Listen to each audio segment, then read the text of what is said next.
بسم اللہ الرحمن الرحیم اعوذ باللہ من الشیطان الرجیم بسم اللہ الرحمن الرحیم الذین یجتنبون کبائر الاثم والفواحش الا اللمم ان ربک واسع المغفرہ۔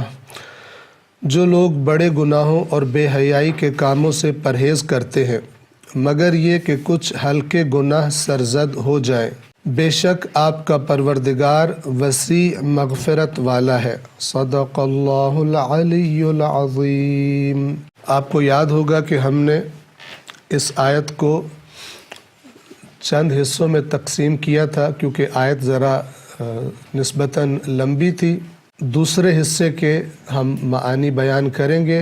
ان ربک واسع المغفرہ، بے شک یا یقیناً آپ کا رب، آپ کا پروردگار واسع المغفرہ، وسیع یعنی بہت بڑی وسعتوں والی مغفرت والا ہے۔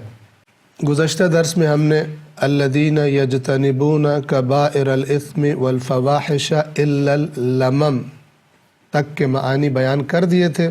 اب یہاں پر خداوند عالم نے گویا جو پچھلے حصے میں آیت کے بات کی تھی شروع میں کہ اگر وہ لوگ کہ جو کبائر الاثم اور فواحش سے اجتناب کرتے ہیں، پرہیز کرتے ہیں، مگر یہ کہ کبھی کبھار غلطی سے نادانستہ ان سے کوئی گناہ سرزد ہو جاتا ہے تو وہ خداوند عالم گویا کہ اس کی مغفرت کر دے گا۔ تو اس کا سبب بتایا، ایک صفت کی طرف اشارہ کیا، اور وہ کیا ہے؟ ان ربک واسع المغفرہ، یعنی تیرا رب ایسا نہیں ہے کہ چھوٹی چھوٹی باتوں پر پکڑنا شروع کر دے۔ خداوند عالم مغفرت کرنے والا ہے، معاف کرنے والا ہے، صرف نظر کرنے والا ہے، اور اس کی رحمت انسانوں کے گناہوں سے زیادہ وسیع ہے۔ تو الفاظ کے معانی کی طرف توجہ فرمائیں۔ پہلا حرف ہے ان۔ ان جیسا کہ آپ کو معلوم ہے کہ یہ حرف اپنے بعد جو اس حرف کے بعد بات کی جا رہی ہوتی ہے اس بات پر تاکید کرنے کے لیے استعمال ہوتا ہے، اور اس تاکید کا ہم ترجمہ اردو میں بعض اوقات بے شک کہہ کر کرتے ہیں، بعض اوقات یقیناً کہہ کر کرتے ہیں، یا بعض اوقات ترجمہ کرنے والے بے تحقیق یعنی حق یہ ہے، حقیقت یہ ہے۔ تو اس طرح کے الفاظ سے ان کا ترجمہ بالعموم کیا جاتا ہے۔ ان کے بعد اگلا لفظ ہے ربکا۔ ربکا کا جو ترجمہ ہے، جو اس کا معنی ہے، یہ لفظ یہاں پر دو حصوں پر مشتمل ہے، رب اور کا یعنی تیرا۔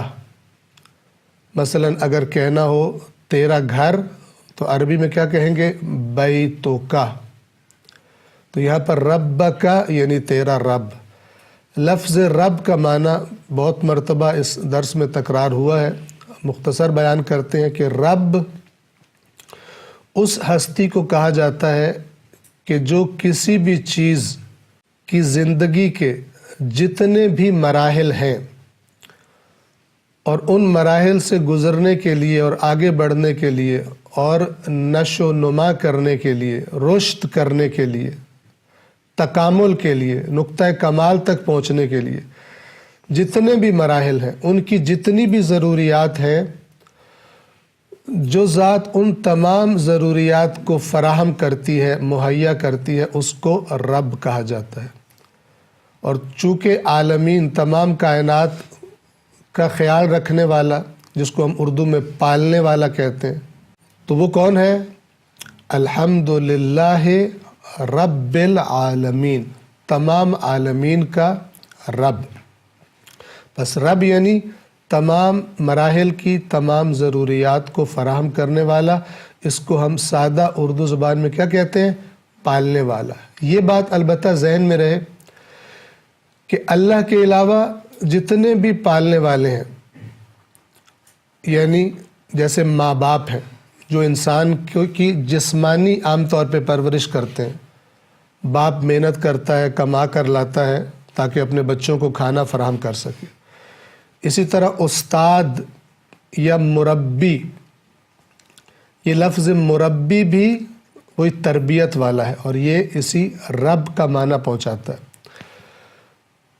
تو مربی کیا کرتا ہے؟ انسان کی روحانی ضروریات، اس کی تربیت، اس کی اخلاقی تربیت، اس کی علمی تربیت کرتا ہے. لیکن یہ اللہ کے علاوہ جتنے بھی ہیں یہ واسطے ہیں، اور اللہ ہی کی دی ہوئی طاقت سے اور اللہ ہی کی دی ہوئی صلاحیت سے یہ لوگ ایسا کرتے ہیں.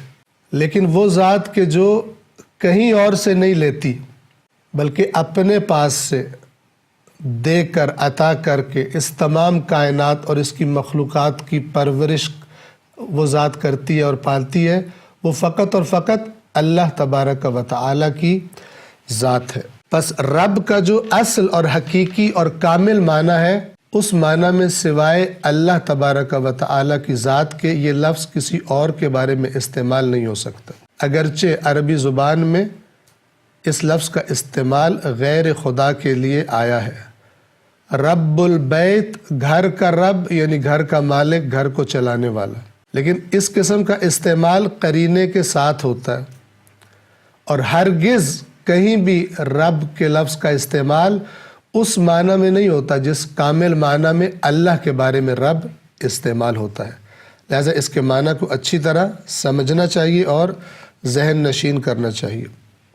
ان ربک، یقیناً آپ کا رب اے رسول، واسع المغفرہ، وسیع مغفرت والا ہے. واسع کے معنی اور مغفرت کے معنی انشاءاللہ آئندہ درس میں بیان کریں گے. والسلام علیکم ورحمۃ اللہ وبرکاتہ.